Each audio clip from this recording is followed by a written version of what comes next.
The Howie Carr Show now presents The Week in Woke. Do you tire of remembering which pronouns to use? Do you find yourself trying to remember the correct acronym when addressing social issues? Are you struggling to find new and exciting ways to reduce your carbon footprint? Well, fear not, friends. The Week in Woke is here to help. All right, we've got a few stories here that we definitely need to go over. Illinois legislature passes law requiring feminine hygiene products in boys' bathrooms. A bill awaiting the Illinois governor's signature would require schools to provide free menstruation products in both girls' and boys' bathrooms for grades 4 through 12. Currently, Illinois requires tampons to be provided to students who need them, but the supplies are kept in the nurse's office.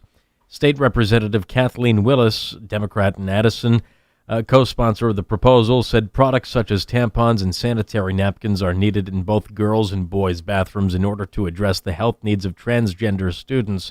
She said if you are biologically a female but identifying as a male, you're going to menstruate and you're going to need these products. She said that during a floor debate talking about children. What's her name? Kathleen Willis. She's a state rep. Representative Willis, keep your arms out. It will make it harder for them to throw the net over you. Bill co-sponsor, State Senator Karina Villa of West Chicago, said the measure was an effort to end period poverty. I'm not making that up. I know. It's outrageous. I don't even know what to say about that. That's strange. Why even have boys and girls bathrooms? I don't know. Because there are women with penises, to use the expression of the week, right? You can't use that if you're in the FAA. You can't say anything that identifies anybody as male or female. You can't. A Federal Aviation Administration advisory group is urging the agency to replace words like airman and cockpit with gender-neutral terms like aviator and flight deck. Cockpit? Can't say cockpit. So I guess the University of South Carolina is going to have to change the name of its mascot, right? What is he? Gamecock. Well, I thought he was going to be the coxswain or something. Huh? No, Gamecock. Okay. Gamecock is gone, I guess, isn't it? Well, in badminton, Game chicken. Game chicken doesn't have the same ring to it. And game hen certainly doesn't. In badminton, what the thing you hit around, that's a shuttlecock, right? Yeah, I believe it is, yes. The FAA's Drone Advisory Committee put forth the recommendations in a report released Wednesday. I knew these drones were trouble from the beginning. Part of a broader push for equity in the agency and aviation industry. Research shows that the utilization of gender-neutral language can lead to a more inclusive environment that draws more people to the industry and helps keep them there. Has anyone? Yeah, I mean, when does someone? I can't go on that plane. You know why? Because I get triggered when I pass the cockpit.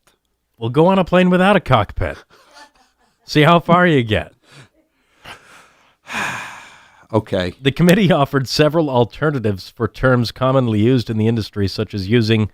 Now, I don't get this. Instead of the word fabricated, they want to use the word. Instead of using the word man-made, rather, they want to use the word either fabricated or manufactured.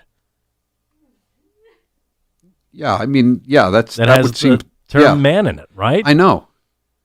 How long until we can't say that the D-Day landings took place on Normandy? That's a good point. It's got to be changed to Norpersendy. But see, you have a problem with person because it's son. Joe Biden would have to change it to Norman T. From Norman T to Norm Person T. Yeah.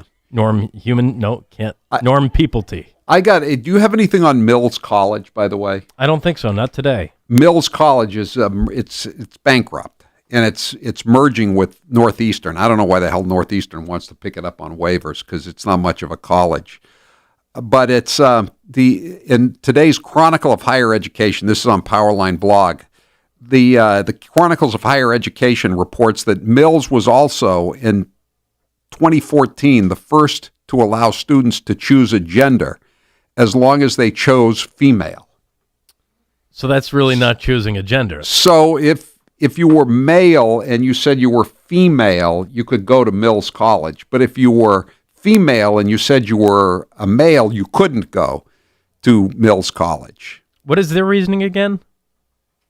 It doesn't say. It just says, I'm reading you the quote from the Chronicle of Higher Education. It's an all-girls school? Yes. All right. It was an all-girls school. Now it's merging with Northeastern. Mills was also in 2014 the first to allow students to choose a gender, as long as they chose female. So if you're a man, unquote. If you're a man, you can say you're a woman and go to that school. Right.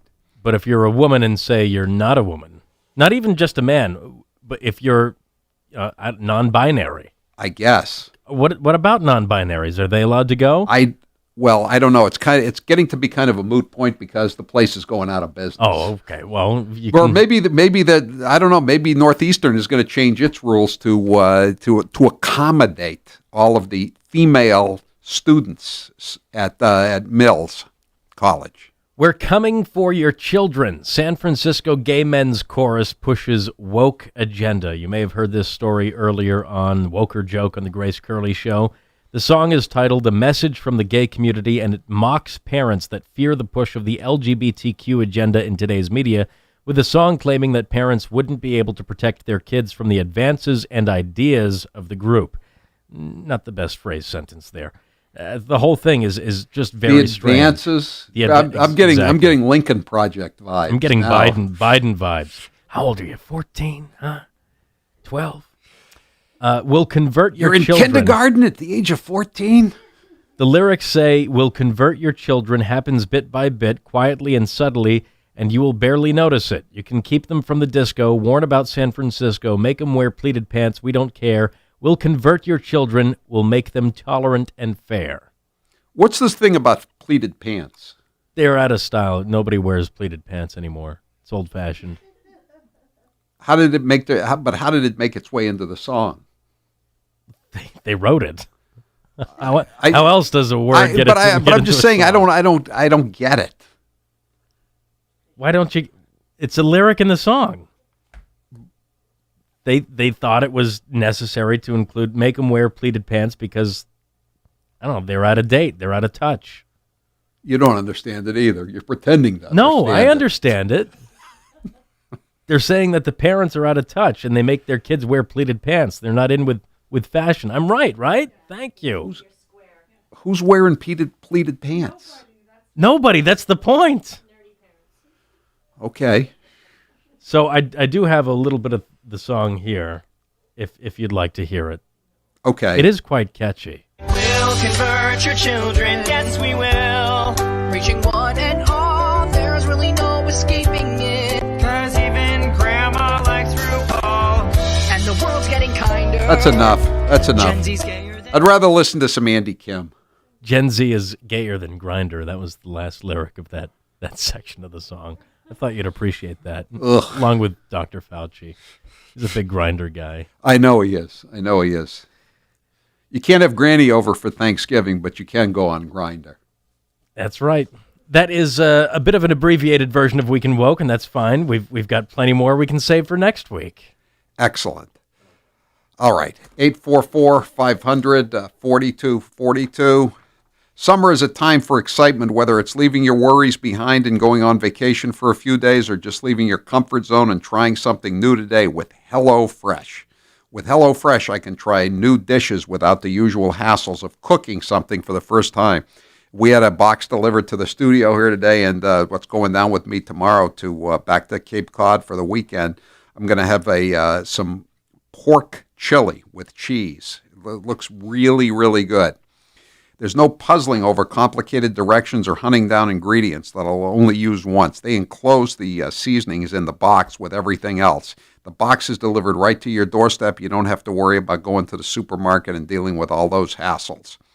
HelloFresh now offers 50 menu and market items to choose from each week with new recipes constantly being added, so there's something always new to try. And people who have been with HelloFresh for a few weeks now say that you can't get a bad dish. We've never gotten a dish that we didn't like out of HelloFresh. It's everything is portioned to perfection, so you don't screw up anything. You just have to follow the directions. They're easy recipes. There are meal options for every occasion, inspired by different cuisines, even quick dinners and 10-minute lunches. You can get vegan dinners and lunches. You can get low-cal, anything. How do you pick your meals, Howie? What intrigues you about HelloFresh? When you see the menu, what jumps out at you and why? I really like the chicken. I'm not as adventuresome as people like Patrice, one of our listeners who got the trout, which she'd never liked before, and she loved it. I go for more of the traditional thing, like the meatballs that are in there right now. I like those have a bulgogi sauce with them, so it's more of a Korean flair to the meatballs. Yeah. See, I didn't even know what bulgogi sauce was, but I'll take a chance with HelloFresh because I trust them. You're gonna like it. Yeah, it's good. It's just a good. It's a really good product, and with the pictures, the easy to follow directions, and pre-measured ingredients, each dish is easier to make than the last one.